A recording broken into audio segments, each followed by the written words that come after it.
In this video, I want to talk about the situation with the two kids who lost their lives in the van. Their autopsy report came back, and I want to share that information with you. The prosecutor's office, they now have the police report, so they will be looking over it very closely to determine what, if any, charges will be filed in this case. Detroit police, as you know, they have been investigating this since February. That is when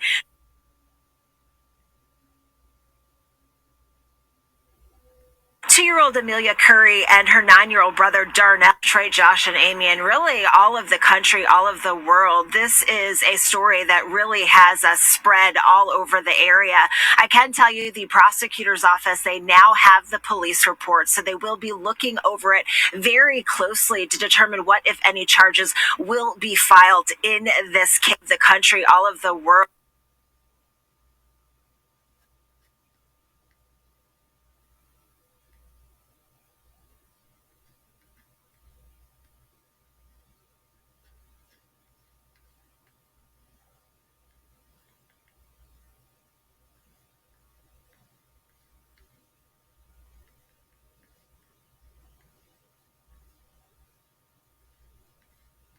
I'm attorney Mark Bernstein. Our no-fee guarantee is simple. There's never a fee until we win for you. To hire the Sam Bernstein law firm, I didn't have to pay anything. Nothing up front. They took care of all my needs and expenses. Everything was covered 100%. Yeah, all of Metro Detroit, Josh and Amy, and really all of the country, all of the world. This is a story that really has spread all over the area. I can tell you the prosecutor's office, they now have the police report, so they will be looking over it very closely to determine what, if any, charges will be filed in this case. Detroit police, as you know, they have been investigating this since February. That is when two-year-old Amelia Curry and her 9-year-old brother Darnell both died inside of a parking garage at a Greektown casino after they had been living out of their family's minivan. At first, it was believed that they had froze to death, but the medical examiner did determine it was actually carbon monoxide poisoning, that this was accidental. Now, the children's death did prompt a revamp of the city's homeless services because the kid's mom, Tatiana Williams, did reach out for help, but there was never any kind of a follow-up. Over the last several weeks, Fox 2 did talk to both the children's mother as well as grandma about what happened. Here's part of that interview.